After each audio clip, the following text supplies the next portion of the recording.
Наместо договор за лидерска средба, председателот на СДСМ доби покана од премиерот, ако сака лично да му го образложи својот план. Средба во поширок формат за Мицкоски е пресериозна работа што не треба да се договара преку медиумите. За него е рано да се разговара и за заеднички кандидат на ВМРО ДПМН и СДСМ за градоначалник на Кочани, идеја што Венко Филипче најави дека ќе ја предложи на лидерската средба доколку се одржи. Не би влегувал во таков тип на политиканство. Се уште раните од ужасната трагедија не се залечени, а ние да размислуваме за кандидати за градоначалници или за избори, посебно во Кочани. Прерано е за нешто така да се комбинира или да се дискутира. Што се однесува до лидерската средба, тоа е пресериозна тема, за да вака преку медиуми се разговара. Од тоа што можев да разберам во јавноста е дека Филипче има предлог, некаков план.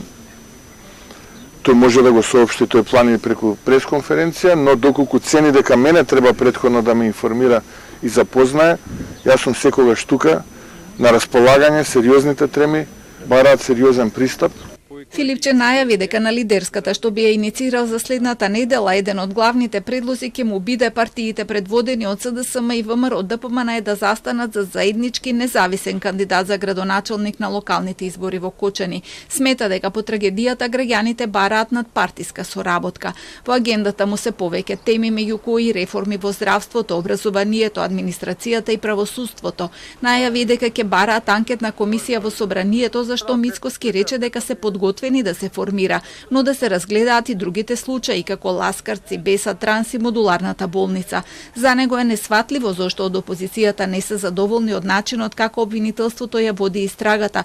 Кога обвинителот Коцевски кобното утро пристигнал во Кочани со соработниците Ислам Абази и Гаврил Бубевски, избрани во нивно време.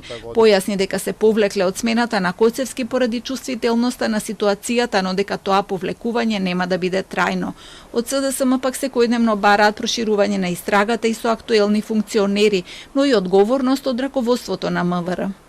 Безбедносниот систем целосно потврли превенцијата која што е директна надлежност на МВР и Панче Тошковски ја нема. Има само последици тешки и недозволиви. Затоа СДСМ бара оставка и одговорност од раководството на МВР на чело со Панче Тошковски. Граѓаните мора да се чувствуваат сигурни на улиците, децата мора да растат во безбедна средина, а институциите мора да бидат во служба на народот.